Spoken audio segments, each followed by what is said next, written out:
बिस्मिल्लाहिर्रहमानिर्रहीम। अस्सलाम वालेकुम टू ऑल ऑफ यू। क्या हाल है बेटा, कैसे हैं? खैरियत से हैं सब?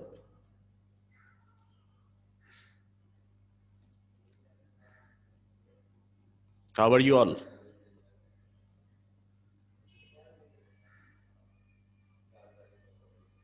गुड, वेरी गुड, माशाल्लाह।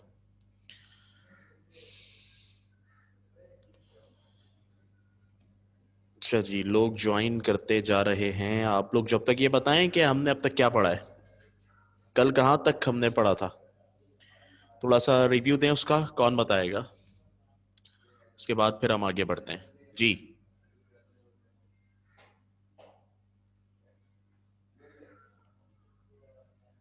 कहाँ तक कल बात की थी हमने?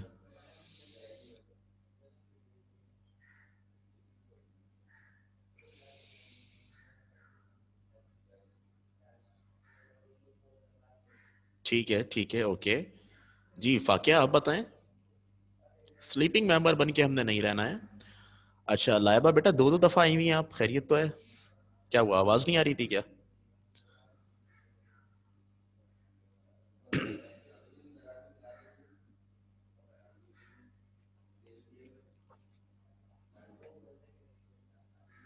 ठीक है। 6.11, क्वेश्चन नंबर 25 हाफ करवाया था, बाकी होमवर्क दिया था। उम्मीद है आपने कर लिया होगा। कर लिया है सबने? वालेकुम अस्सलाम जोया बेटा, कैसी हैं? खैरियत से हैं? ये कर लिया आपने? 25, क्वेश्चन नंबर 25।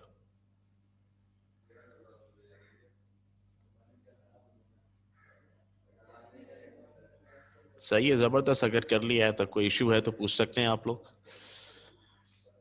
यहाँ तक मैंने करवाया था और कहा था इसके आगे से कर लीजिएगा, ठीक है?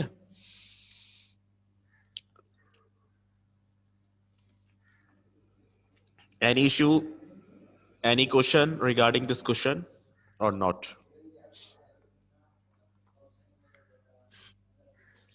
वरना हम आगे बढ़े।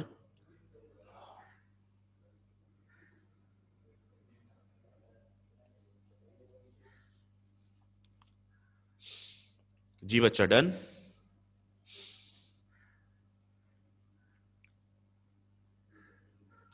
ओके। इस एक्सरसाइज का एक क्वेश्चन रह गया था, क्वेश्चन नंबर 10, जो मैंने कहा था मैं बाद में करवाऊंगा। तो आज वो करते हैं और 6.11 हमारी खत्म हो रही है, फिर हम नई एक्सरसाइज आज शुरू करेंगे। ठीक है। 6.11, वालेकुम अस्सलाम जी। 6.11 का क्वेश्चन नंबर 10 कुछ यूं है। dv upon dt equal to root 5v minus 7 और t cos t square. Test आसान था।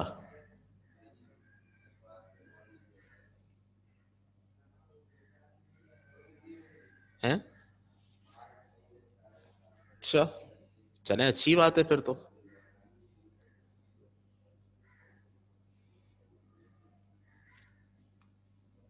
कैसा हुआ आप लोगों का टेस्ट?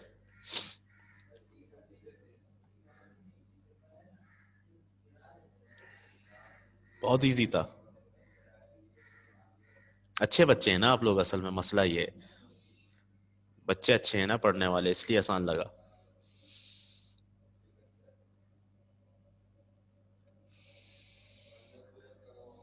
ठीक हुआ, अच्छा सही है।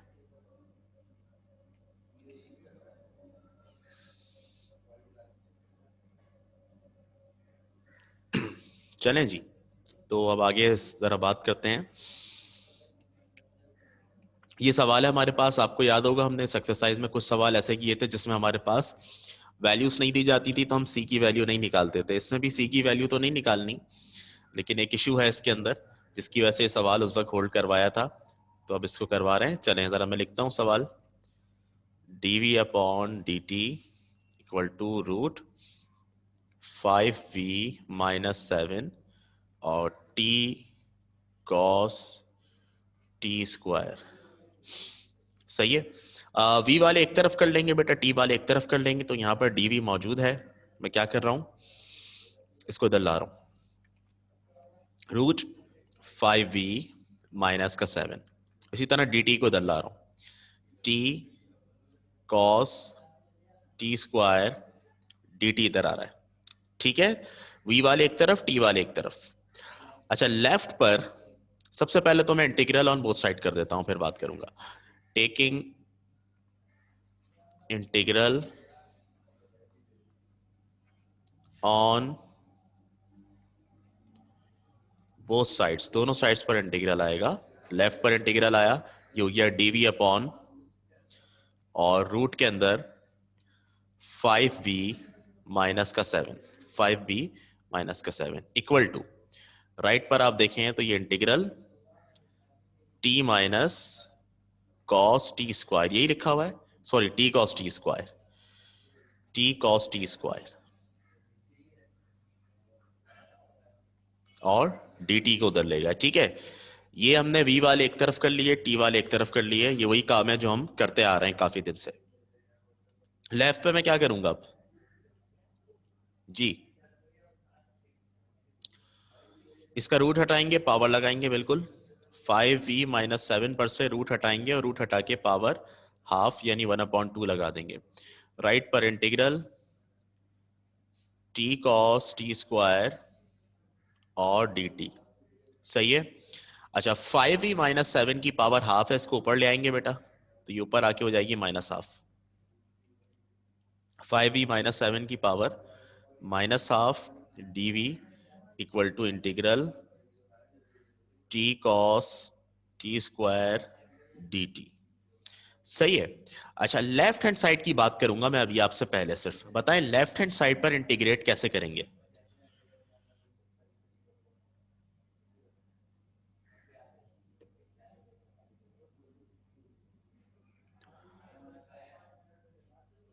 जी बेटा,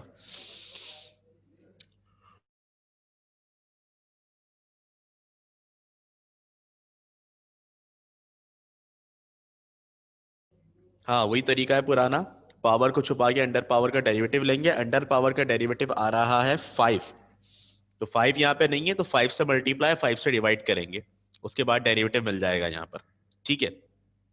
तो हम यहाँ पर करते हैं 5 से मल्टीप्लाई 5 से डिवाइड, ये 5 से डिवाइड किया और ये 5 से मल्टीप्लाई कर दिया, किसको, 5v माइनस 7 को, ठीक है। और है minus half dv, minus half dv, ठीक है। राइट पर है आपके पास integral t cos t square dt, सही है। अच्छा, अब लेफ्ट का तो मसला हल हो गया, राइट पर क्या करेंगे बताएं, राइट को कैसे इंटीग्रेट करेंगे, कोई आइडिया है आप लोगों के जहन में।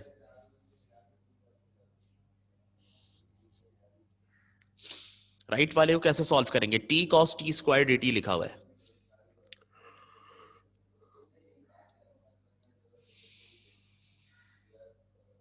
जी बेटा। t और cos t स्क्वायर मल्टीप्लाई हो रहे हैं, तो सब बताएंगे जरा मुझे यहाँ पर, मतलब इस तरह से सवाल वरना समझ में नहीं आएगा आपके। अच्छा, एक जवाब आया है इंटीग्रेशन बाय पार्ट्स, और कोई आसान तरीका नहीं है इसका। हमसे सवाल में कहा थोड़ी है इंटीग्रेशन बाय पार्ट्स से करें, पहले तो कहा जाता था इंटीग्रेशन बाय पार्ट्स से करें तो लाजमी उसी से करते थे।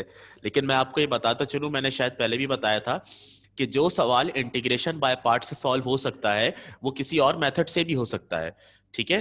लेकिन उस एक्सरसाइज में 6.7 में हम क्यों करते थे, क्योंकि कहा ही जाता था हमें कि करना है आपने इंटीग्रेशन बाय पार्ट्स से, ठीक है। जोया कह रही है एंगल को लेट करेंगे, कह रही है एंगल को लेट करेंगे, क्या ये सही कह रही हैं? मुझे लग रहा है इनको 6.3 याद आ रही है। 6.3 में एक जुमला कहा था, आपने याद रखा है, पता नहीं क्या नहीं रखा है, अपने पास लिखा है कि नहीं लिखा है। मैंने उसके अंदर बताया था कि जब साइन कॉस टेन कोई भी ट्रिग्नोमेट्रिक फंक्शन अगर अकेला ना हो तो उसके एंगल को लेट कर लेते हैं। तो यहां पर जो cos t स्क्वायर है, ये ट्रिग्नोमेट्रिक फंक्शन है cos t स्क्वायर, ये अकेला नहीं है, इसके साथ t मल्टीप्लाई हो रहा है। तो जब ट्रिग्नोमेट्रिक फंक्शन अकेला ना हो तो उसके एंगल को लेट करते हैं, तो यहाँ पे भी हम किसको लेट कर लेंगे, हम लेट कर लेंगे t स्क्वायर को। बात समझ में आ रही है कि नहीं आ रही है। 6.3 के अंदर हमने रूल ये सीखा था। इंटीग्रेशन बाय पार्ट से नहीं करेंगे, लंबा होगा खामखा, ठीक है, जब एक चीज है, सहूलत है, ट्रिक से हो रहा है तो उससे करेंगे फिर। क्लियर हो गई बात सबको? नहीं बेटे, कॉमन तो निकल नहीं सकता लिशबा इसमें, बेटा प्लस थोड़ी हो रहा है ये, कॉमन कैसे निकाल लेंगे? और वो एंगल है, ये वेरिएबल है। ठीक है बच्चों, ये क्लियर है? तो मैं इसको नाम दे रहा हूं इक्वेशन 1 का, और यहां पे इसको कंसीडर कर रहा हूं। पहले लिखूंगा considering integral t cos t square d T from equation number 1। ठीक है, अब देखें जरा, इक्वेशन नंबर 1 से हमने इसको कंसीडर कर लिया, किसको?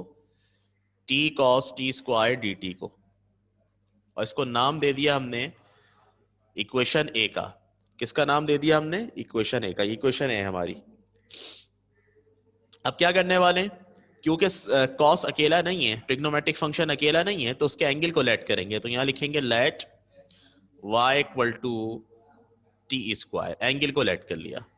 आपको पता है जिसको लेट करते हैं गले में अटक जाता है, कहता है मेरा डेरिवेटिव लो, तो मैं डेरिवेटिव ले रहा हूं y का t के लिहाज से। टी स्क्वायर का डेरिवेटिव क्या आएगा? 2t। फिर मैं इधर तुम उधर, तो ये हो जाएगा dy upon 2t equal to dt। ठीक है, ये आपके पास आ गई dt की वैल्यू। जैसे ही dt आता है उसके बाद आप क्या लिखते हैं, मैं आपसे सुनना चाहूंगा।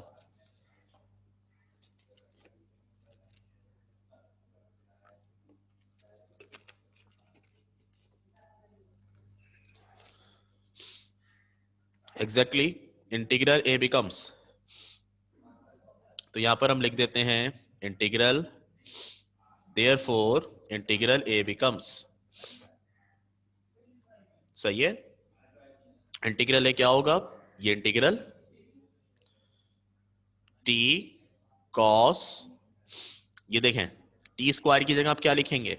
वाई, वाई आ गया, और डी की जगह d y upon 2t, d y upon 2t, ये t से t कैंसिल, 2 डिवाइड में ये बाहर आ जाएगा, 1/2 इंटीग्रल क्या बचेगा? cos y dy।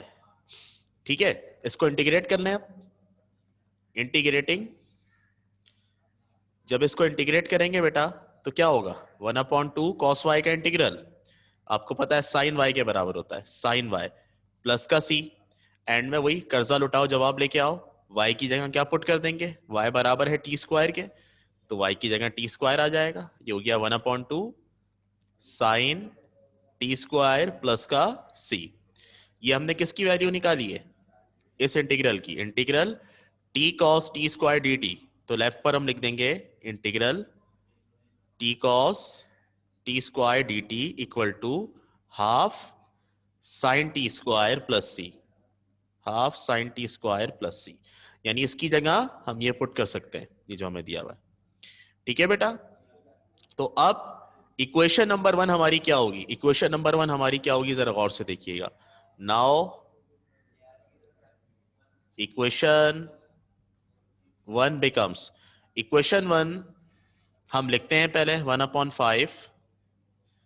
1/5 integral 5b minus 7 और हाफ, यही है, minus half dv, minus half और dv इक्वल टू, बेटा राइट पर क्या है? Integral t cos t square d T, integral t cos t square d T, ये है ना।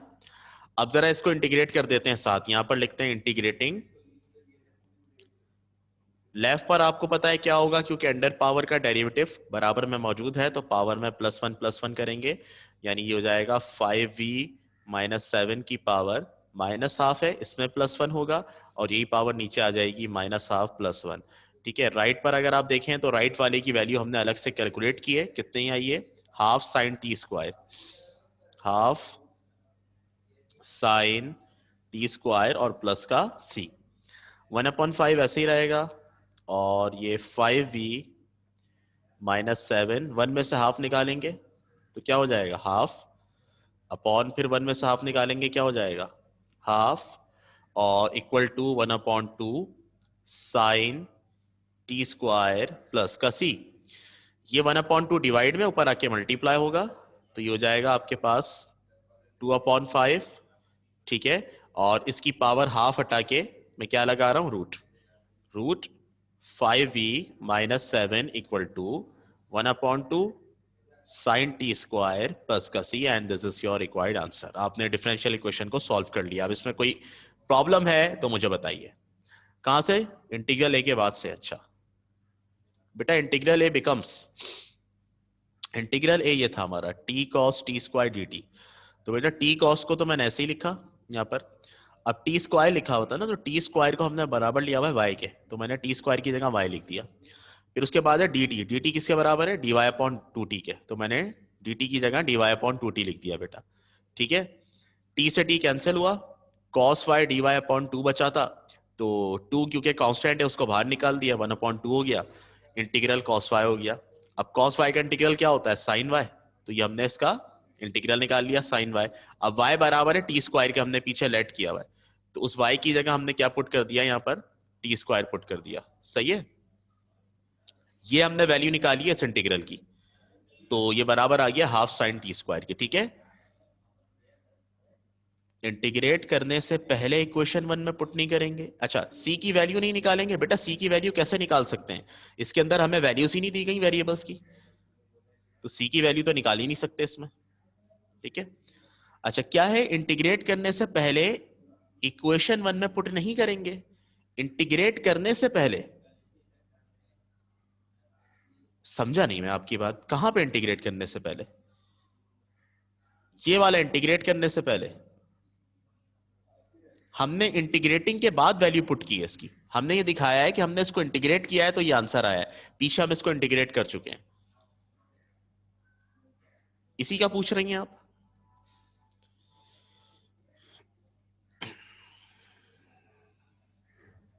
इससे पहले कौन सा? ये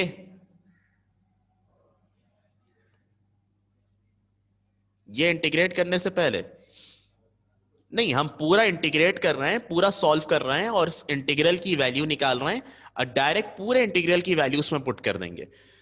ठीक है, पूरे इंटीग्रल की वैल्यू हमने पुट की है, हमने ये नहीं किया कि ये थोड़ा सा सॉल्व करके और इतना वहां रख दिया और फिर इसको इंटीग्रेट किया हो। ये भी कर सकते हैं, इंटीग्रेटिंग से पहले भी पुट कर सकते हैं, तब भी आंसर यही आएगा। लेकिन बेटर है जब आपने एक चीज को कंसीडर कर लिया है किसी इक्वेशन में से, तो आप उसको पहले पूरा सॉल्व करें और फिर पुट करें उसमें। ठीक है बेटा,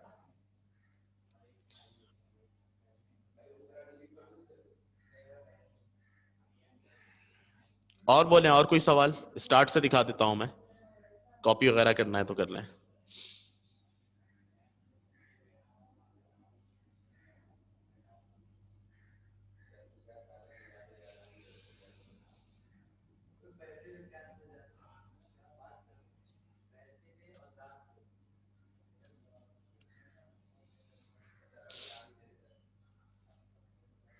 next,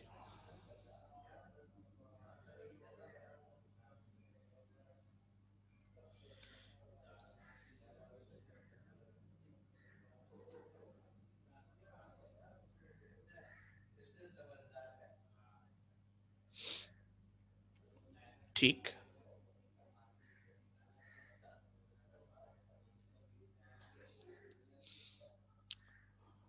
next page.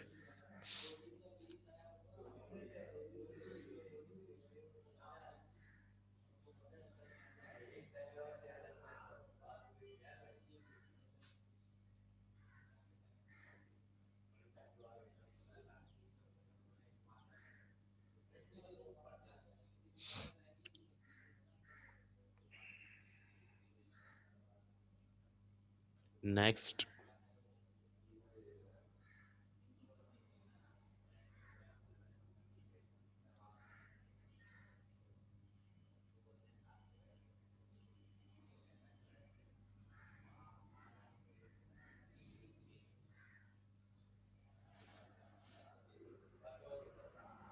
Next and last.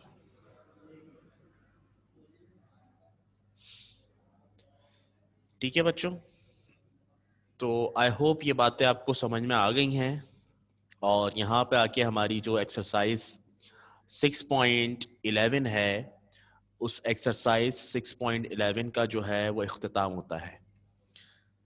तो अब इसमें अब अगर कोई सवाल है आपके जहन में अभी तक तो आप बता दें।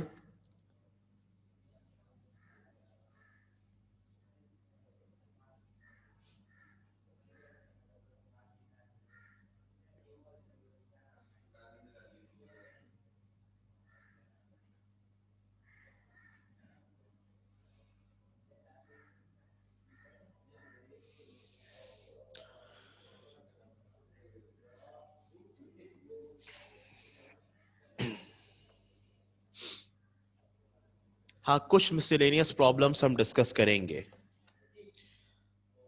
और कुछ आपको टास्क देंगे, इंशाल्लाह करवाएंगे तो सही, प्रैक्टिस होगी आपकी इससे।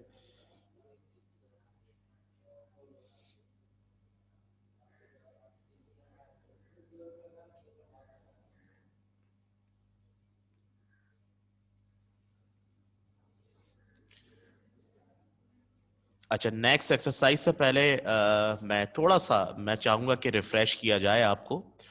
और इन्होंने अभी रुखसार ने तो अभी कहा है, मेरे जहन में ये चीज़ थी कि मैं मिसलेनियस को टच करूंगा, तो मैं कुछ क्वेश्चंस आपसे करूंगा, आपने उसके जवाब देने हैं।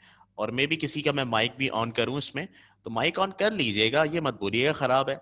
सही है। 6.11 के बाद थोड़ा सा अपने आप को हम रिफ्रेश करते हैं। और रिफ्रेश इस अंदाज से करते हैं कि मैं यहाँ पे एक क्वेश्चन लिखता हूँ और आपने वो बताना है कि आप इसको कैसे कर सकते हैं। ठीक है, मिसलेनियस प्रॉब्लम्स का है ये। अच्छा, 6.8 और 6.9 का इसमें कोई खासा क्वेश्चन है नहीं, नजर नहीं आ रहा मुझे, एक नजर आ रहा है सिर्फ। तो इसलिए उसको पढ़े बिना भी हम इसको डिस्कस कर सकते हैं। मिसलेनियस प्रॉब्लम्स जो आपके पास पेज नंबर 236 पर मौजूद हैं। चले, मैं पूछता जाऊंगा, आप जवाब देते जाएं। पार्टिकुलर स्टूडेंट का नाम लूंगा मैं। अच्छा, मुश्तक, उसके अलावा अगर कोई और किसी के जहन में जवाब आए तो वो भी बता सकता है चैट में, क्योंकि आप जो लिखते हैं वो मुझ तक पहुंचता है प्राइवेटली, वो कोई देखता नहीं है, मैंने चैट प्राइवेट की हुई है। तो बेफिक्र रहा करें। सही है। कहीं ये मत सोचा करें कि हम जवाब देंगे तो कोई मजाक उड़ाएगा, कोई यहाँ पे मजाक नहीं उड़ा सकता आपका। तो ये क्वेश्चन है, इसको इंटीग्रेट करना है, तो मुझे बताएंगी ये अरीबा अब्बासी, मुझे बताएंगी कि हम इसको जो है वो किस तरह इंटीग्रेट कर सकते हैं। जी बेटा अरीबा अब्बासी, बेटा इसको मुझे इंटीग्रेट करना है, तो बताएं कैसे इसको इंटीग्रेट कर सकते हैं हम।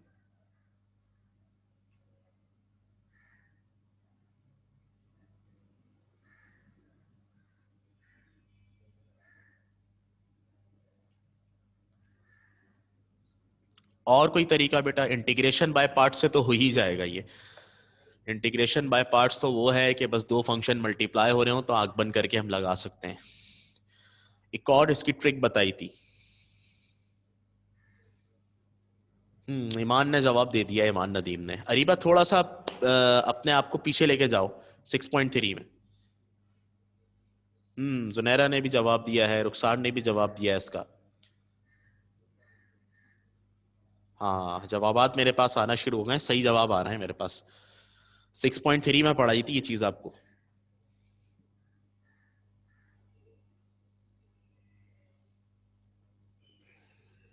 आ रहा है कुछ जहन में, आ रहा है और किसी के?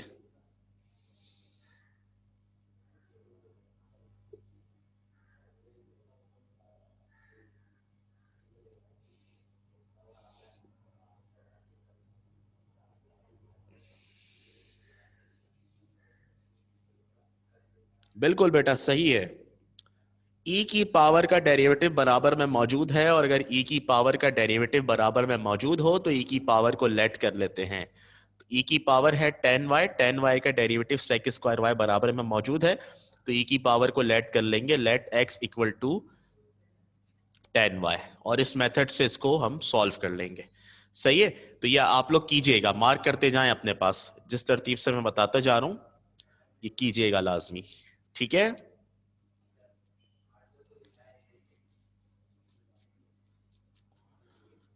सही है ना, ये क्लियर हो गई बात सबको? ई की पावर का डेरिवेटिव मौजूद है तो उसको लेट करेंगे। ओके। और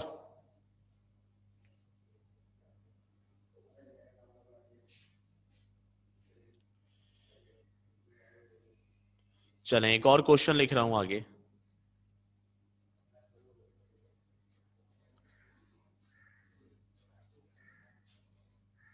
पेज नंबर 236, पेज नंबर 236 और 237 पर है ये वाला क्वेश्चन 237 पर था। अच्छा मैं एक और लिख रहा हूं इसका 10। इंटीग्रल में ln x की पावर 2 है और dx है, ये कैसे होगा?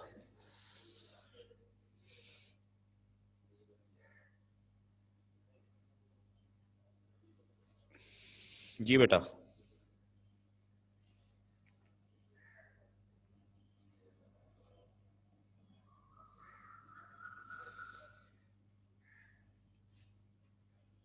अच्छा और कोई?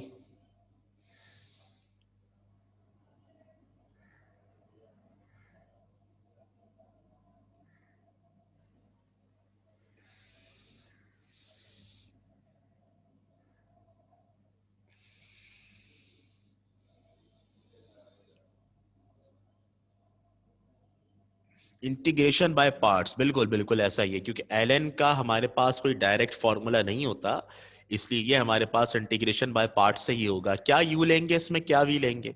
u क्या होगा, v क्या होगा? जी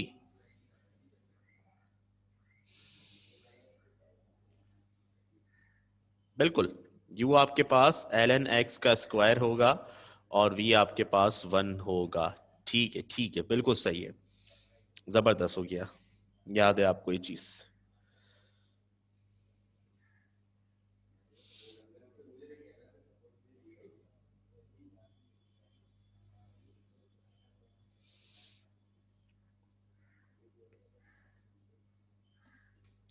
सही है। इस तरह से आप इसको मिसलेनियस प्रॉब्लम जो हैं वो जो जो आपको समझ में आता जाए वो आप सॉल्व करते जाइएगा और फिर पूछते जाइएगा। ठीक है, ये आपकी प्रैक्टिस है, ये आपकी प्रैक्टिस है जो आपने करनी है लाजमी।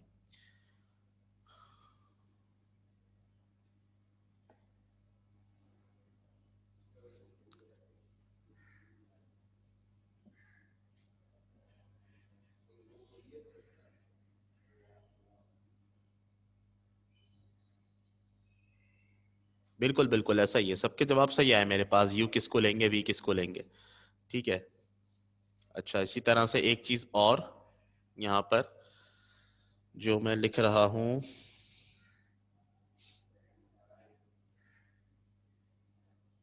9 है।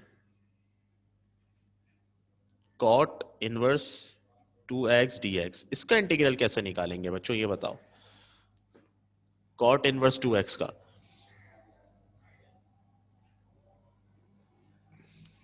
कॉट इनवर्स डब्बे का कोई फॉर्मूला बताया है मैंने इंटीग्रल का क्या?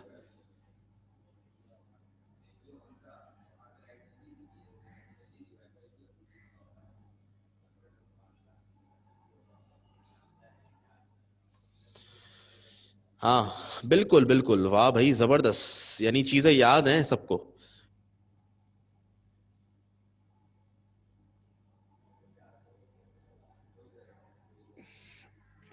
नहीं tan 2x कैसे होगा बेटा, तो cot इनवर्स 2x लिखा हुआ है।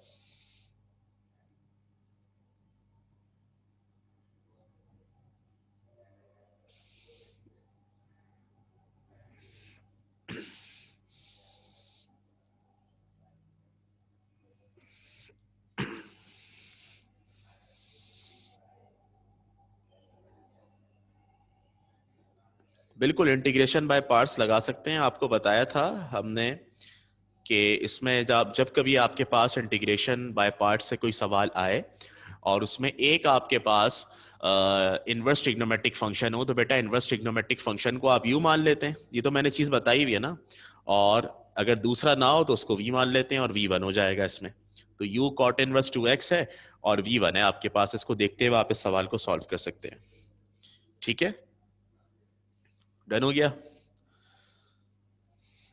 तो अब इस तरह इसमें जो है वो रैंडमली करते जाना आप लोग क्वेश्चन, और फिर जो समझ में ना आए वो क्लासों में जो है वो आप पूछते जाइएगा, इंशाल्लाह ताला आपको गाइड करते जाएंगे। तो इस तरह से आपका एक ये पार्ट जो है ना, ये वाला पार्ट भी कंप्लीट हो जाएगा। कौन सा पार्ट? ये मिसलेनियस वाला, ठीक है। फिर आगे एक एक्सरसाइज और है, वो भी मैं आपको एक टास्क के तौर पर दूंगा क्योंकि तमाम रूल्स आपने पढ़े हुए हैं, ठीक है। अब आगे बढ़ते हैं। मैं एक्सरसाइज 6.8 आज आपको स्टार्ट करवा रहा हूं और चंद जरूरी बातें सुन लीजिएगा बेटा उसके बारे में। रेडी है सुनने के लिए? पहले तो ये बताएं।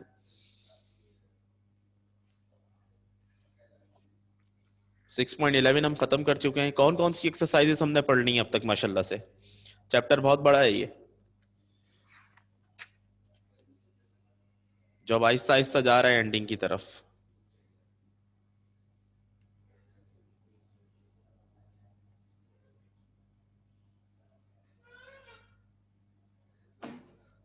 जी 6.3, 6.4, 6.5, 6.6, 6.7, 6.10, 6.11, ठीक है। 7 एक्सरसाइजेस हमने पढ़ ली हैं, 4 इसकी रह गई हैं, 6.1, 6.2, 6.8 और 6.9। अच्छा, अब 8 और 9 के बारे में बेटा मैं आपको बता दूं कि 6.8 और 6.9 एक दूसरे के साथ हैं, समझ लो एक ही यूनिट है ये। यानी अगर हमने 6.8 नहीं पढ़ी और हम कहते हैं कि हम 6.9 पढ़ लेंगे तो ये हमारी बेवकूफ़ी है, ये हमारा वहम है। 6.8 में तैयारी करवाई जा रही है आपकी 6.9 के लिए, ठीक है। आप एक बड़ी कहना चाहिए इसके अंदर कि बड़ी मुनफरिद आप एक चीज देखेंगे और वो चीज आप देखकर हैरान होंगे कि 6.8 एक्सरसाइज के अंदर आपको इंटीग्रल ही नजर नहीं आएगा। यानी 6.8 एक्सरसाइज में आपको बेटा इंटीग्रेशन करनी ही नहीं है। तो 6.8 में इंटीग्रेशन करनी ही नहीं है तो फिर क्या करना है भाई? 6.8 में आपने बेसिक सीखने हैं कि जब आप वो बेसिक सीख जाएंगे तो फिर आप उनको अप्लाई करेंगे 6.9 के अंदर। मेन एक्सरसाइज आपकी 6.9 है, लेकिन फिर कहूं कि ये मत समझिएगा कि यूजलेस है, कोई चीज यूजलेस नहीं होती। इसको समझना, इसको सीखना बहुत जरूरी है 6.8 को। अगर आपने ये नहीं की तो फिर आप आगे का काम नहीं कर पाएंगे, ठीक है। ओके, तो 6.8 में हम क्या पढ़ने जा रहे हैं? पहले तो नाम बता दूं मैं आपको। 6.8 के अंदर हमारा जो टॉपिक रहेगा वो टॉपिक बेसिकली क्या होगा? यहाँ पर एक बड़ा एक प्यारा वर्ड मैं लिख रहा हूं और उसके मीनिंग आप फिर बताने की कोशिश करेंगे।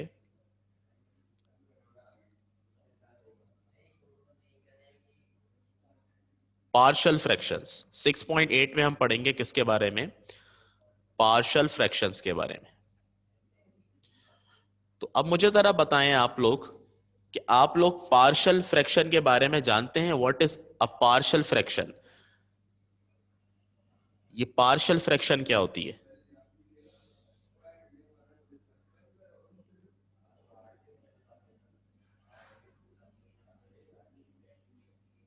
जी बच्चा, अलग अलग करके फ्रैक्शन करना होगा। अच्छा,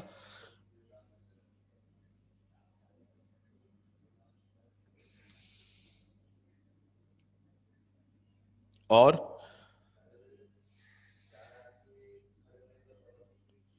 व्हाट इज पार्शियल फ्रैक्शन बेटा? Can you please define?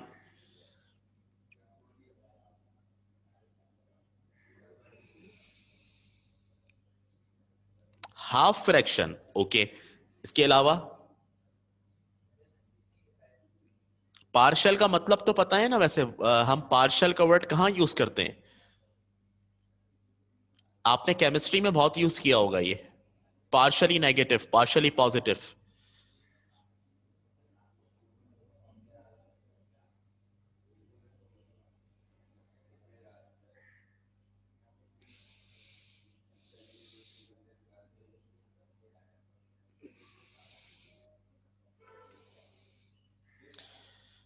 हाँ भाई, कोई है जो डिफाइन कर दे? Partial means incomplete. क्या बात कही है, जबरदस्त Maham, very good. Partial means incomplete, बहुत जबरदस्त बात कही है। पार्शियल का मतलब इनकम्प्लीट अगर है तो पार्शियल फ्रैक्शन का मतलब बनेगा इनकम्प्लीट फ्रैक्शन। अच्छा, आप लोग जो कह रहे थे हाफ फ्रैक्शन, मुझे लग रहा है ये आप इसी सोच से कह रहे होंगे, लेकिन जरूरी थोड़ी है कि अगर कोई चीज आधी हो तो वो इनकम्प्लीट हो सकता है कि वो आधी से भी आधी हो तो इनकम्प्लीट हो। मिसाल के तौर पर मैं आपसे कहता हूं बेटा एक गिलास में पानी भरिए, ठीक है, और आप में से जितने भी स्टूडेंट्स हैं वो सब डिफरेंट वॉल्यूम जो है उसका फिल करें, ठीक है। हो सकता है कोई स्टूडेंट आधा फिल करके लाए, तो मैं क्या कहूंगा, ये इनकम्प्लीट फिल किया है आपने। कोई आधे से भी आधा फिल करके लाएगा तो मैं क्या कहूंगा, ये इनकम्प्लीट है। कोई पूरे से थोड़ा सा कम फिल करके लाएगा, मैं कहूंगा ये इनकम्प्लीट है। तो इनकम्प्लीट का मतलब हमेशा हाफ नहीं होता। इनकम्प्लीट का मतलब होता है कि जो पूरा रेशो था उस रेशो से कम है, ठीक है, 100% से कम है कोई चीज, वो इनकम्प्लीट कहलाती है। तो अब पार्शियल फ्रैक्शन को जरा समझते हैं डिटेल में पहले, जब भी हम आगे काम कर सकेंगे। देखिए मिसाल के तौर पर मैं आपसे कहता हूं 1/4 प्लस 1/2, ये एक फ्रैक्शन है बेटा, ये एक दूसरी फ्रैक्शन है। 1/4 1/2, दो फ्रैक्शंस आपस में क्या हो रही हैं, प्लस हो रही हैं, ऐड हो रही हैं। तो जब भी दो फ्रैक्शन आपस में प्लस होती है, हमने क्या सीखा है कि हम उनका एलसीएम लेते हैं। तो हम इनका एलसीएम लेंगे, 4 और 2 का एलसीएम 4 आएगा, और ऊपर क्या आ जाएगा, 1+2। तो कितना आंसर आ गया, 3/4।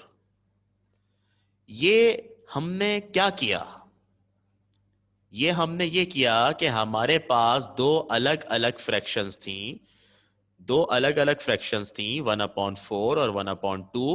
इनको सॉल्व करके एक फ्रैक्शन बना दिया, एक फ्रैक्शन बना दिया, ठीक है।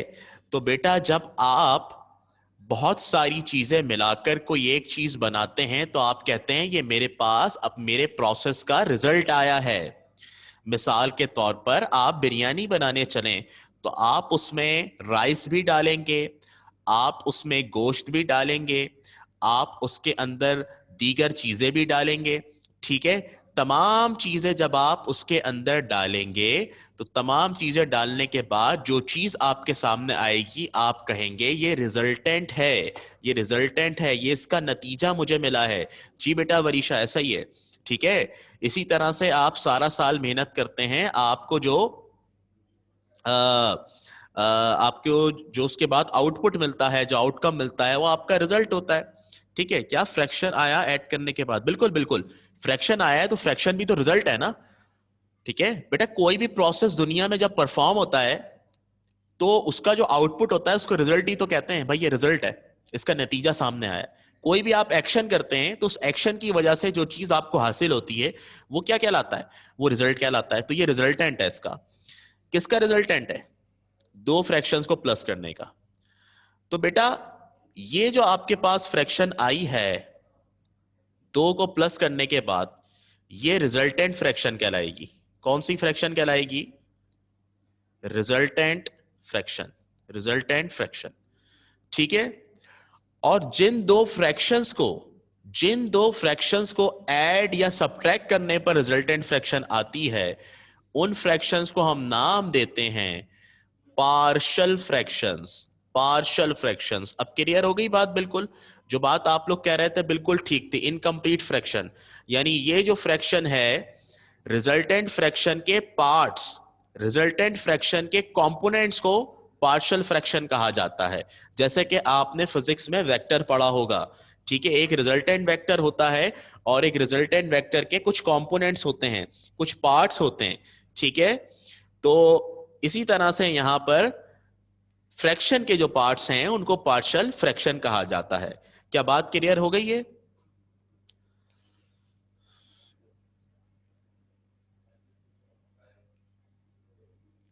सही है, ओके ओके ओके,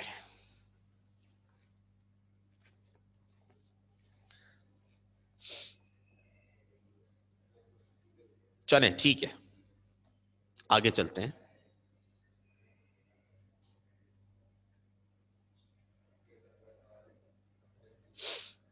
जनाब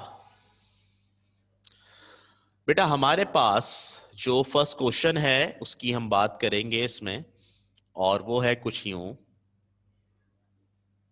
रिजॉल्व इनटू पार्शियल फ्रैक्शंस, ठीक है।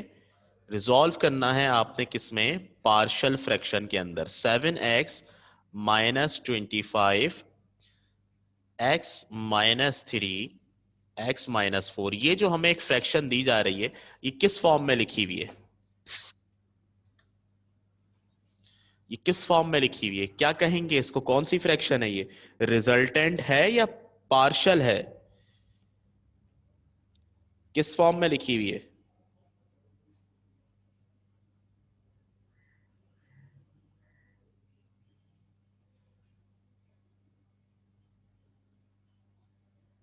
एग्जैक्टली ये रिजल्टेंट की फॉर्म में लिखी हुई है, यानी बेटा एक फ्रैक्शन की फॉर्म में लिखी हुई है। तो अब हमने इसको पार्शियल फ्रैक्शन के अंदर रिजॉल्व करना है, यानी इसको तोड़ना है। जैसे आपको कहा जाता था ना, resolve the vector into its components, तो अब आपको कहा जा रहा है रिजॉल्व इनटू पार्शियल फ्रैक्शंस। एक रिजल्टेंट फ्रैक्शन है, उसको पार्शियल फ्रैक्शन में ब्रेक करना है। तो बड़ा इंटरेस्टिंग सा मेथड है इसका, आइए सीखते हैं। इसका मेथड ये है कि आपने सबसे पहले अपने पास जो फ्रैक्शन है उसको उतारा, यहाँ पे 7x minus 25 upon x minus 3 और x माइनस 4। बेटा नीचे आपने देखना है डिनोमिनेटर में, कि डिनोमिनेटर में आपके पास कितनी टर्म्स मल्टीप्लाई हो रही हैं। तो कितनी टर्म्स मल्टीप्लाई हो रही हैं डिनोमिनेटर में,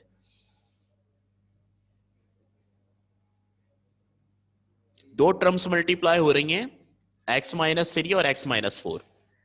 तो बेटा डिनोमिनेटर के अंदर जितनी टर्म्स मल्टीप्लाई हो रही होती है ना, आपके पास पार्शियल फ्रैक्शंस भी उतनी ही आती हैं।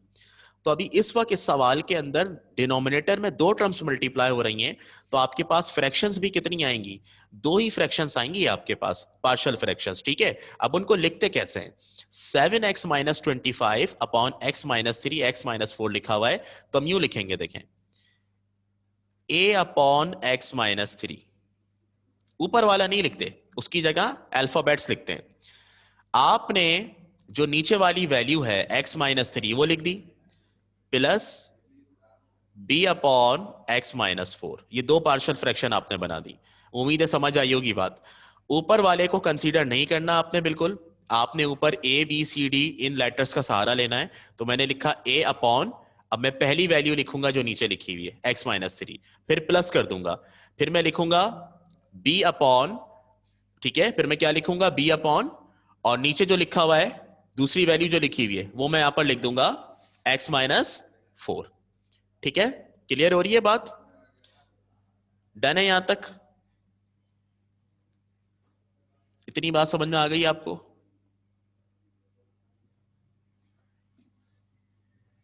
नहीं नहीं, मैंने मैंने जो है ना वो फॉर्मूला लिखा है, एक तरह से फॉर्मूला है कि फ्रैक्शंस प्लस हो रही हैं। मैं अपने क्वेश्चन के साइन को नहीं देखूंगा, वो बाद में खुद एडजस्ट हो जाएगा साइन।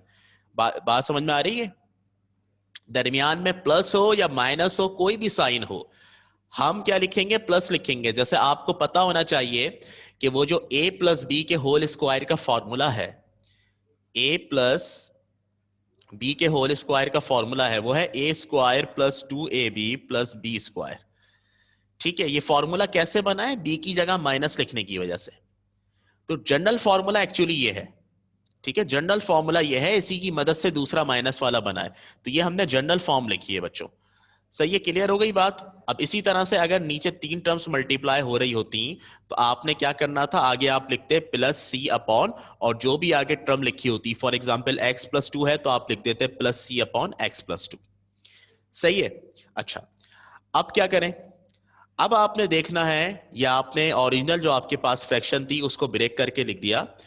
अब a और b की जो वैल्यूज है ना वो आपने निकालनी होती है लाजमी, a और b की जो वैल्यूज हैं वो आपने निकाल के यहां पर लिखनी होती हैं। तो अब a और b की वैल्यू कैसे निकालनी है, ये असल हमारा टास्क है, वो आपने सीखना है, ठीक है। तो आइए जरा सीखते हैं। सबसे पहले लेफ्ट हैंड साइड पर जो भी डिनोमिनेटर हो उसको खत्म करते हैं, पहला स्टेप।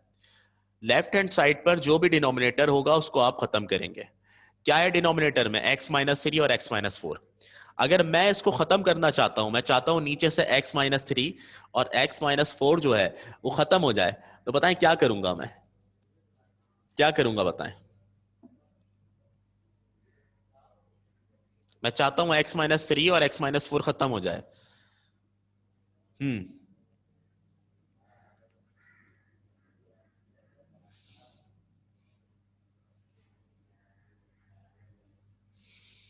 बिल्कुल मल्टीप्लाई करवाएंगे, डिनोमिनेटर में से जो वैल्यू भी आपको खत्म करनी हो आप इक्वेशन को उससे मल्टीप्लाई करवा दें। तो यहां मुझे x minus three x minus four जो है खत्म करना है, तो मैं क्या करूंगा, सॉरी नहीं, मल्टीप्लाई डिवाइड नहीं करवाएंगे, सुनिए, multiplying by x minus three x minus four on both sides, दोनों साइड्स पर x माइनस थ्री और x माइनस फोर से मल्टीप्लाई करवाएंगे, ठीक है, इधर भी और इधर भी। तो ये 7x माइनस 25 लिखा हुआ है बेटा, ये ऐसे ही लिखा रहेगा, इसके नीचे है x minus three x minus four, ये लेफ्ट हैंड साइड है, लेफ्ट हैंड साइड को मल्टीप्लाई करवाया x माइनस थ्री और x माइनस फोर से। इसी तरह राइट हैंड साइड पर जितनी भी टर्म्स हैं तमाम टर्म्स x माइनस थ्री और x माइनस फोर से मल्टीप्लाई होंगी, जैसे कि लिखा हुआ है a upon x minus three, यहाँ पे मैंने लिखा a upon x minus three, ये a upon x minus three multiply होगा x minus three x minus four से, प्लस फिर उसके बाद क्या लिखा हुआ है आपके पास, b upon x minus four, तो यहां मैंने लिखा b upon x minus four और ये मल्टीप्लाई हो रहा है x माइनस थ्री और x माइनस फोर से, ठीक है। अब जरा गौर करें आप, तो ये कैंसिल हो रहा है, x minus three x minus four, x minus three x minus four cancel हो रहा है।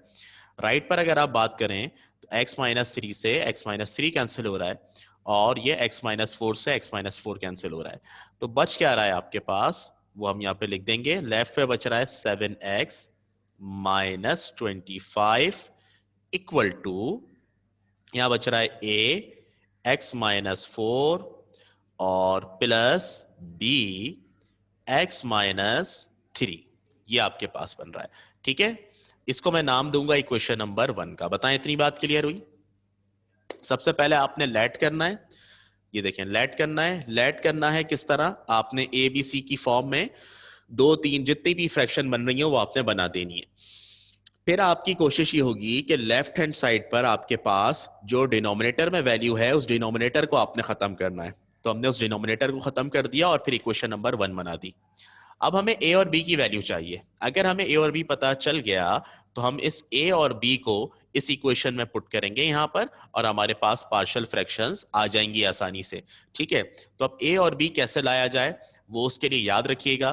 देखें ये ए के साथ जो लिखा हुआ है, a is the coefficient, a is the coefficient, b is the coefficient of x minus 4 and x minus 3 respectively। समझ आ रही है बात? कोई भी नंबर किसी वेरिएबल के साथ दिखा हो तो उसका कोफिशिएंट कहलाता है ना, तो ये a और b x माइनस फोर और x माइनस थ्री के कोफिशिएंट कहलाएंगे, ठीक है बच्चों। तो अब करना यह है आपने कि जब आप a निकालेंगे, जब आप a निकालेंगे तो b वाले वेरिएबल की जगह आप जीरो पुट करेंगे, b वाले वेरिएबल की जगह क्या पुट करेंगे आप, जीरो पुट करेंगे, ठीक है। और इसी तरह से जब आपको क्या चाहिए होगा, b चाहिए होगा, तो आप a के वेरिएबल की जगह जीरो पुट करेंगे खुद ही, ये रूल है सवाल का, ठीक है, मेथड बनाया उन्होंने। मैं रिपीट कर रहा हूं, अगर आपको a चाहिए, अगर आपको a की वैल्यू चाहिए तो आप क्या करेंगे, b के वेरिएबल की जगह जीरो पुट करेंगे। अगर आपको a चाहिए तो b के वेरिएबल की जगह जीरो पुट करेंगे, अगर आपको b चाहिए तो a के वेरिएबल की जगह जीरो पुट करेंगे। ये बात क्लियर हो गई क्या आपको? तो बता दें मुझे।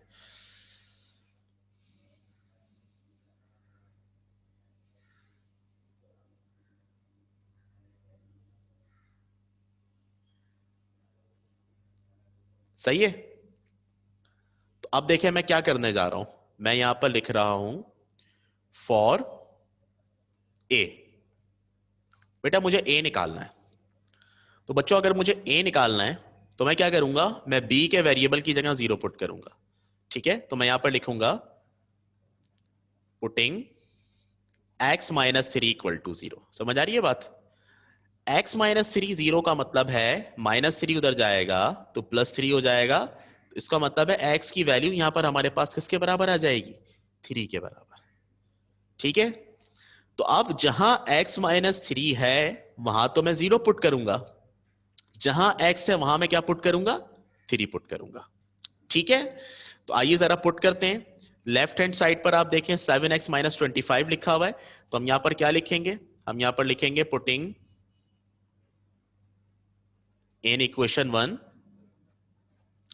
अब देखें 7x माइनस 25 है, तो हम लिख रहे हैं 7x माइनस 25, एक्स की जगह 3 minus 25 equal to a x minus 4 है, तो हम यहां पर लिखेंगे ए एक्स माइनस 4 का मतलब 3 माइनस 4 और प्लस फिर बी, बी एक्स माइनस 3 को किसके बराबर लिया है हमने, 0 के बराबर, तो इसकी जगह हमारे पास आ जाएगा 0।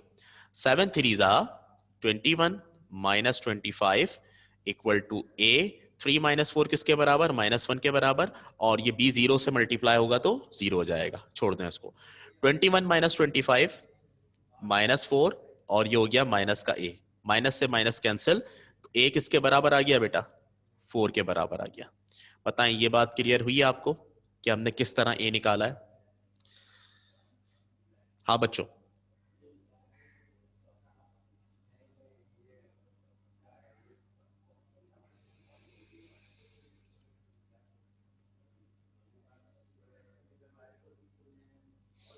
ठीक है। अब मुझे बेटा बी निकालना है, तो बताएं बी निकालने के लिए मैं क्या करूंगा?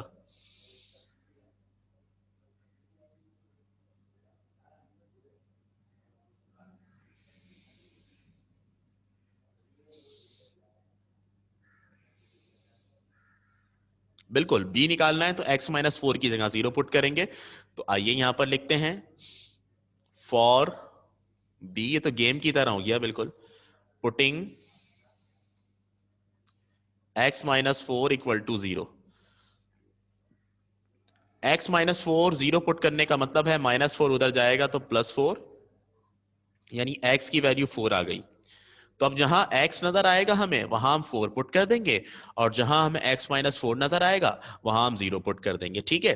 तो अब यहां पर हम लिख रहे हैं पुटिंग इन इक्वेशन 1। इक्वेशन 1 में पुट करेंगे तो देखें क्या है, 7x माइनस 25 है ना, 7x माइनस 25, एक्स की जगह 4 माइनस 25 इक्वल टू, और राइट पर ए एक्स माइनस 4 लिखा हुआ है, ए एक्स माइनस 4, ए एक्स की जगह 4 है, 4 - 4, और उसके बाद आपके पास प्लस बी x - 3 है, प्लस बी x - 3 है, यानी 4 - 3। अच्छा, इस पूरे की जगह 0 भी पुट कर सकते थे डायरेक्ट, मैंने यहां पर x की वैल्यू पुट कर दी है। खैर 7 4 25 28 -25 इक्वल टू, ये आपके पास 0 हो जाएगा, और ये क्या बचेगा, 4 - 3 1, 1 बी से होगा तो b, इसका मतलब है b की वैल्यू कितनी आ गई आपके पास, 28 - 25 कितनी आ गई, 3। ए और बी आ गया है, मैंने आपसे कहा था सिर्फ ए और बी आने की देर है, आपके पास पार्शियल फ्रैक्शन आ जाएंगी आसानी से। तो अब हम पार्शियल फ्रैक्शन निकाल लेते हैं, ठीक है। हम यहां पर लिखेंगे now the partial fractions are, ठीक है। अब पार्शियल फ्रैक्शन क्या है जरा देखते हैं। ये हमने लेट किया हुआ था ना, जहां लेट किया होगा उसमें पुट कर देंगे। पहले तो इसको पूरा लिख लें सवाल को, 7x - 25, 7x - 25 upon x - 3 x - 4 equal to, और राइट पर आपके पास है a अपॉन x - 3। तो a हमारे पास कितना आया है, 4, तो अब हम क्या लिखेंगे, 4/x - 3 प्लस, फिर क्या लिखा हुआ है, b/x - 4, तो b हमारे पास क्या है, 3, तो हम लिखेंगे 3/x - 4। सही है। तो बेटा ये आप देखें, आपके पास एक रिजल्टिंग फ्रैक्शन थी, उसको हमने दो फ्रैक्शंस में ब्रेक कर दिया, यानी पार्शियल फ्रैक्शन बना दिया। This is your required answer. समझ में आई सबको बात, ये बताएं, कोई क्वेश्चन?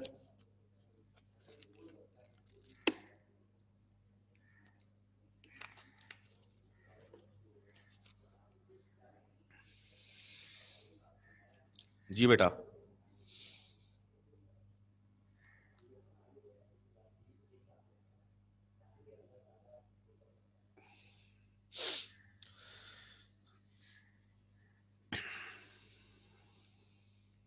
Any question?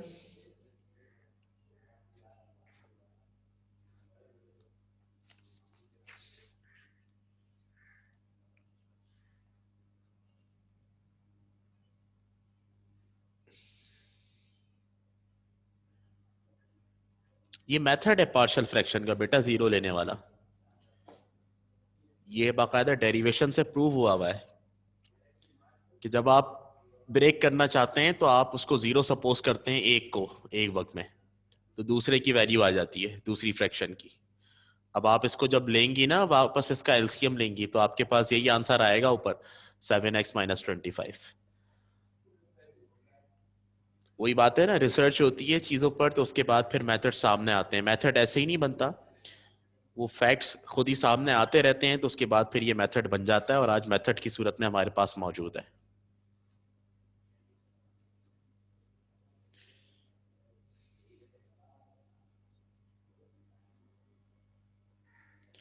और कोई क्वेश्चन बेटा? मैं स्टार्ट से दिखा रहा हूँ उसको, आप कैप्चर वगैरह करना है तो कर लें। ठीक है जुनैरा बेटा?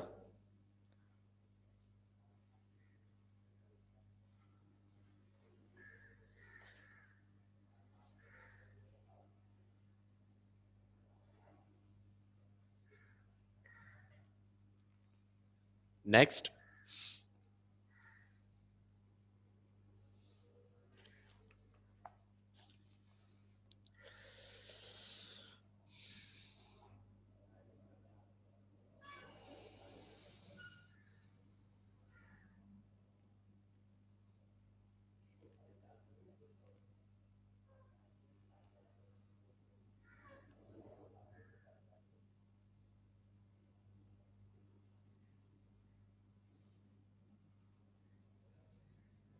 नेक्स्ट।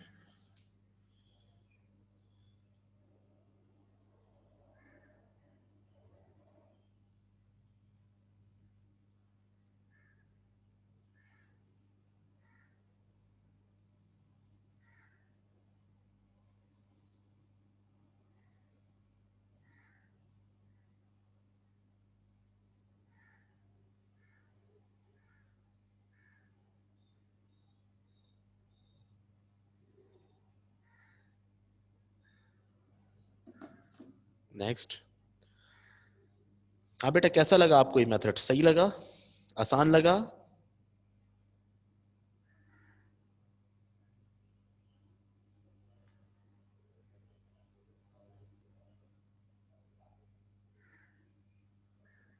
अच्छा है, चलें ठीक है। अच्छा है, तो इसी बात पे आज आपको मैं क्लास टास्क दे रहा हूं, अभी आपने करना है ये 10 मिनट के अंदर। एक टास्क दे रहा हूं, एक क्वेश्चन बना के, वो आप सब अभी करेंगे और मुझे बताएंगे क्या आंसर आ रहा है। पार्शियल फ्रैक्शन में ब्रेक करना है आपने। ये लास्ट पेज, ठीक है? ये आपकी स्क्रीन पर है। हाँ। क्या है, अगर डिनोमिनेटर में प्लस या माइनस होंगे तब भी हमें फॉर्मूले में पुट करेंगे क्या? हुँ?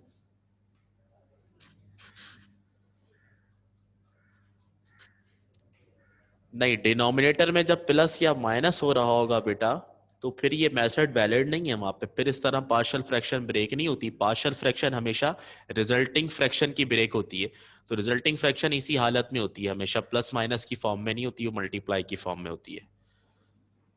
ठीक है?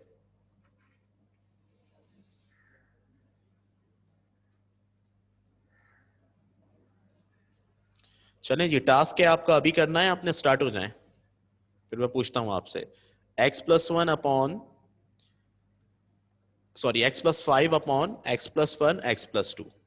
चलें इसको ब्रेक करें, पार्शियल फ्रैक्शन में बताएं फिर। जी, स्टार्ट।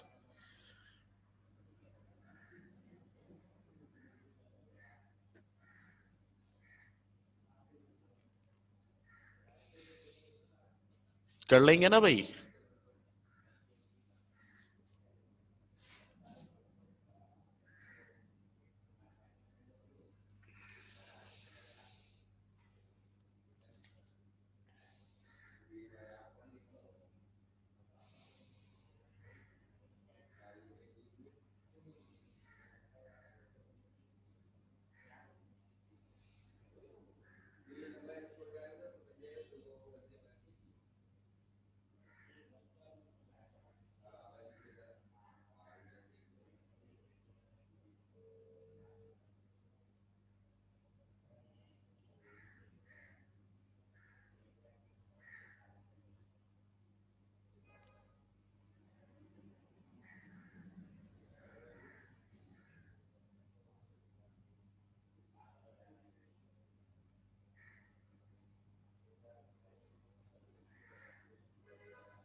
उम्मीद है आपने इसको ब्रेक तो कर ही लिया होगा ए और बी की फॉर्म में।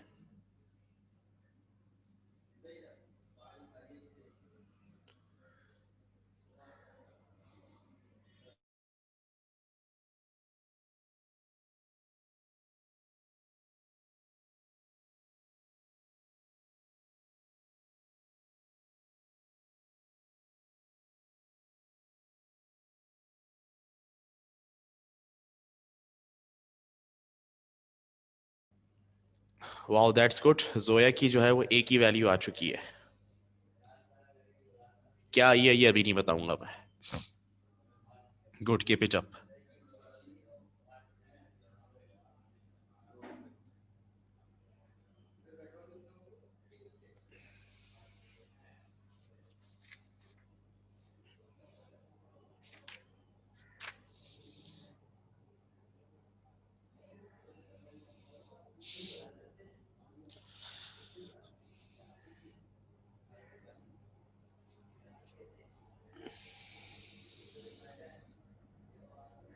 Very good Alishba, good.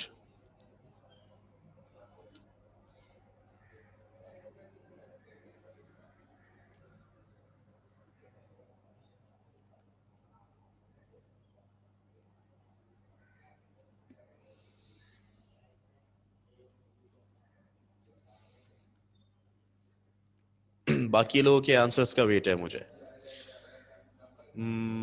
अच्छा, ए की वैल्यू क्या 4 आ रही है ये बताइए पहले।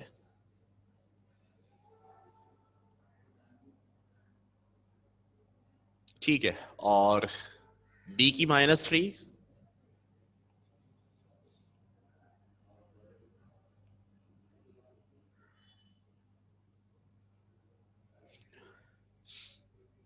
ठीक है ठीक है, जल्दी जल्दी बताएं सब आंसर।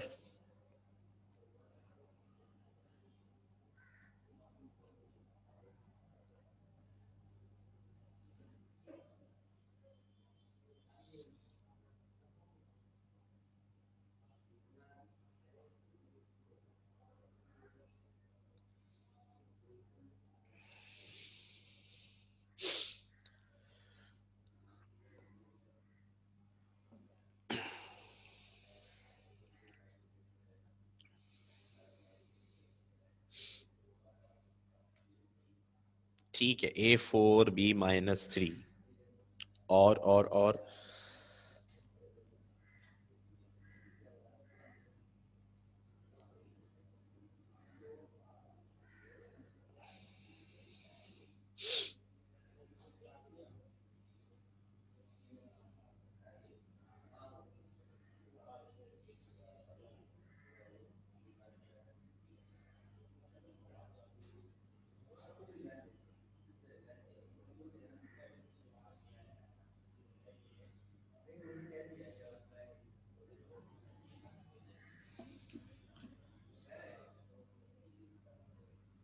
अच्छा, मुझे बताया जा रहा है कि 4/x+1 -3/x+2 ये आंसर है।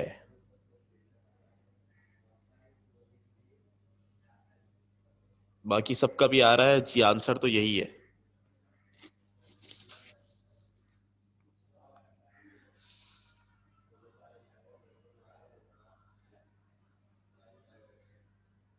ठीक है, गुड है।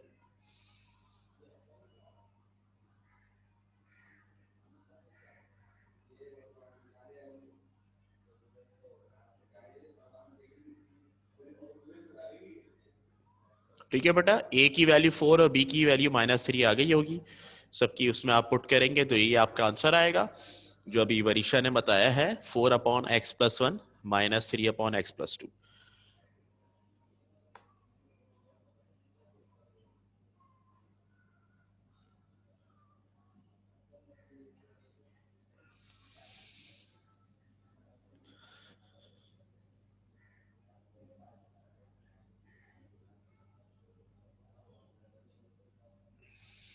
ओके, वेरी गुड, जबरदस्त, आप लोग तो चैंपियन हैं, फटाफट काम करते हैं।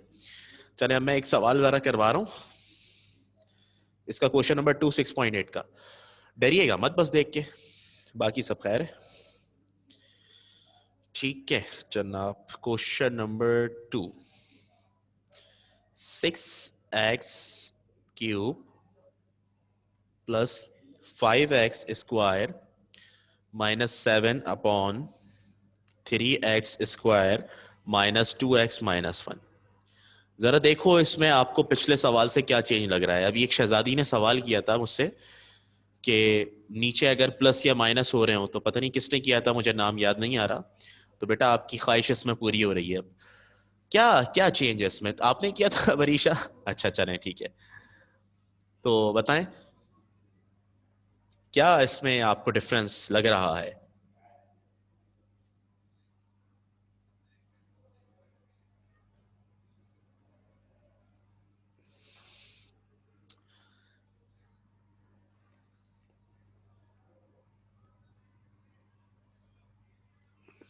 डिनोमिनेटर प्रॉब्लम करेगा यहां पे। डिनोमिनेटर में लाजमी तौर पर यह लाजिम है कि डिनोमिनेटर में टर्म्स मल्टीप्लाई हो रही हो।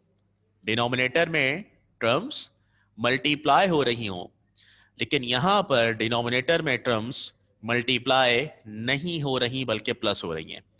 तो हमें एक काम तो बेटा ये करना पड़ेगा कि डिनोमिनेटर में जो 3 टर्म्स प्लस हो रही हैं इनको प्रोडक्ट की फॉर्म में लिखना होगा, यानी इसके फैक्टर बना लेंगे, बिल्कुल आराम से बन जाएंगे ब्रेक करके।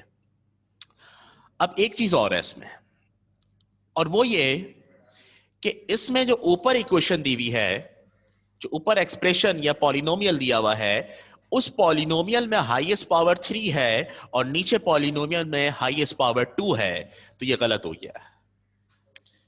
ऊपर पावर बड़ी नहीं होनी चाहिए। जब ऊपर पावर बड़ी हो और नीचे छोटी हो तो फिर हम डिवीजन मेथड से चेंज करते हैं उसको। आपको बात याद है या नहीं याद है?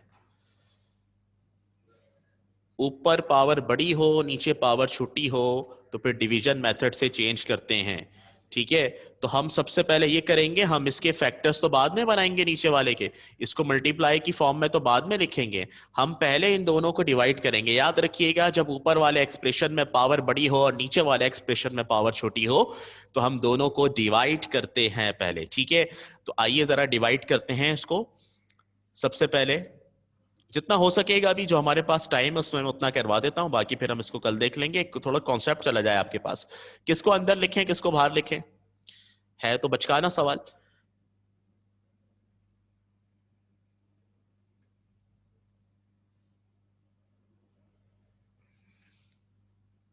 हाँ भाई बताएं। हाँ, नीचे वाला बाहर आएगा। 3x² minus 2x-1, 6x³ plus 5x² - 7। ठीक है, अब जब आप डिवाइड करते हैं दो एक्सप्रेशंस को तो आप ये देखते हैं कि बाहर फर्स्ट टर्म क्या है और अंदर फर्स्ट टर्म क्या है। तो बाहर फर्स्ट टर्म है 3x², अंदर फर्स्ट टर्म है 6x³। बताएं 3x² को किससे मल्टीप्लाई करूं जो 6x³ बन जाए? 2x से, तो यहां पर लिख दिया मैंने 2x। अब खाली 3x² 2x से मल्टीप्लाई नहीं होगा, बल्कि -2x भी इससे मल्टीप्लाई होगा, -1 भी इससे मल्टीप्लाई होगा। ये बात जानते हैं ना आप सब? तो 3x² को 2x से मल्टीप्लाई कर रहे हैं तो ये हो जाएगा 6x³। फिर -2x को 2x से करेंगे तो ये हो जाएगा -4x²। फिर -1 को 2x से करेंगे तो ये हो जाएगा -2x।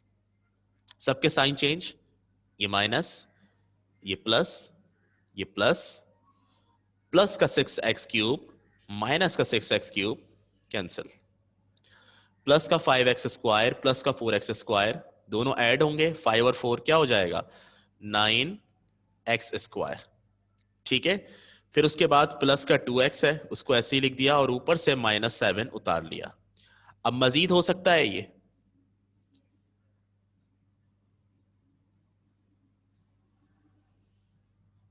नहीं नहीं बेटे, होल पावर नहीं देखते हम।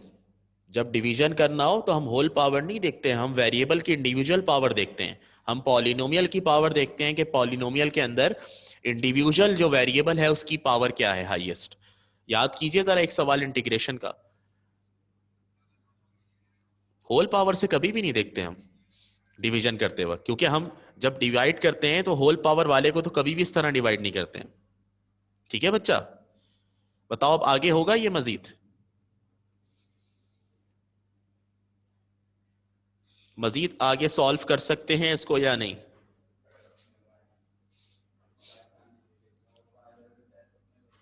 यस, बाहर वाली फर्स्ट टर्म 3x² है, अंदर वाली फर्स्ट टर्म 9x² है। बताएं 3x² को किससे मल्टीप्लाई करें जो 9x² बने?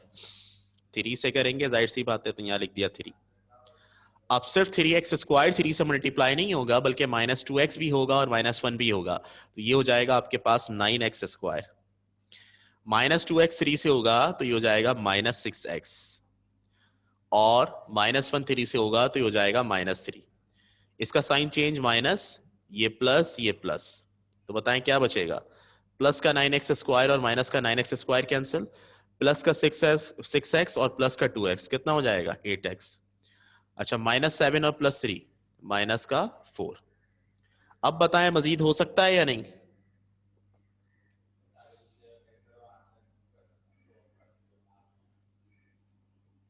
अब पॉसिबल नहीं है, क्यों? क्योंकि नीचे जो पावर आपके पास आई है 8x लिखा हुआ है, वो पावर बाहर वाले से छोटी है, डिवाइडर से छोटी है, यहाँ स्क्वायर है, तो अब पॉसिबल नहीं है, अब यहाँ पे स्टॉप हो जाएंगे।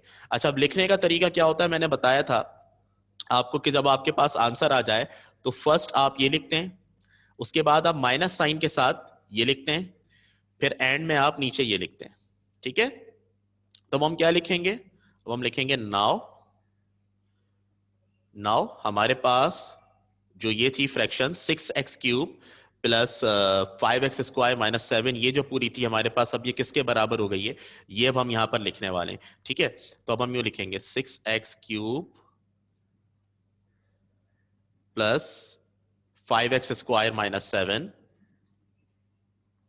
डिवाइडेड बाय, और 3x² -2x -1, 3x² -2x -1, ये किसके बराबर हो जाएगा? ये इसके बराबर हो जाएगा, पहले लिखेंगे 2x + 3, 2x + 3, उसके बाद आपको पता है नीचे वाली टर्म लिखने से पहले माइनस लिखते हैं, तो यहां पर मैंने लिख दिया माइनस, फिर ऊपर लिखेंगे 8x - 4, तो यहां पर मैंने लिख दिया ऊपर 8x - 4 डिवाइडेड बाय, फिर थर्ड टर्म लिखेंगे 3x² -2x -1, 3x² -2x -1।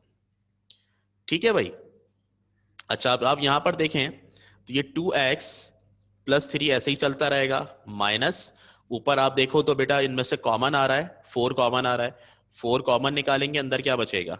2x - 2 divided by, नीचे, अब मैं आपको पहले भी बता चुका हूं कि डिनोमिनेटर में आप हमेशा क्या देखते हैं कि डिनोमिनेटर में जो टर्म्स हैं वो मल्टीप्लाई हो रही हों, लेकिन यहां डिनोमिनेटर में टर्म्स मल्टीप्लाई नहीं हो रही, प्लस माइनस हो रही हैं, तो इनको आप प्रोडक्ट की फॉर्म में कैसे लिख सकते हैं? इनके फैक्टर्स बना के। तो क्या तरीका होगा इनके फैक्टर्स बनाने का? बिल्कुल, मिडिल टर्म ब्रेक करेंगे, -2x जो है इसको ऐसे लिख सकते हैं, -3x + x, यहां पे 2x - 1 होगा, हाँ 2x - 1 होगा। ठीक है, कर दिया मैंने, सही है। -3x + x में हम इसको ब्रेक कर सकते हैं, तो -2x आएगा, और मल्टीप्लाई करेंगे तो फर्स्ट और लास्ट टर्म का प्रोडक्ट आएगा। अब कॉमन निकाल लेते हैं, 2x + 3 -4, 2x - 1 अपॉन, इन दोनों में से 3 कॉमन निकालेंगे, क्या बचेगा आपके पास? 3x कॉमन निकालेंगे, बल्कि क्या बचेगा? x - 1, फिर इन दोनों में से 1 कॉमन निकालेंगे, क्या बचेगा? x - 1। ठीक है, ये 2x + 3 एज इट इज रहा, 2x + 3 माइनस, और ऊपर आपके पास 4 इंटू 2x - 1 अपॉन, फिर देखें दोनों में कॉमन क्या है? x - 1, तो हमने लिखा यहाँ x - 1, और x - 1 के बाद 3x + 1 नॉन कॉमन जो है, तो हमने लिख दिया 3x + 1। ठीक है, तो अब आप देखें डिनोमिनेटर जो है वो प्रोडक्ट की फॉर्म में आ चुका है। यहां तक बताएं कोई इशू है? अभी सवाल हमारा कंप्लीट थोड़ी हुआ है, यहां तक कोई सवाल है तो बताइए।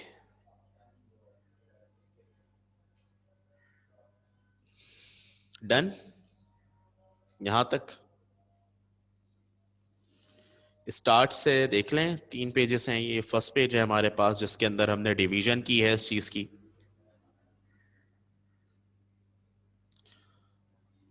और डिवीजन के बाद फिर हमने इसको इस तरह से लिखा, ब्रेक किया फैक्टर्स में। ठीक है, अब आगे हमारे पास मजीद काम है, वो इंशाल्लाह हम इसको कल कंटिन्यू करेंगे। यहां तक कोई क्वेश्चन है तो आप पूछ सकती हैं, वरना फिर हम कल काम करते हैं। ठीक है,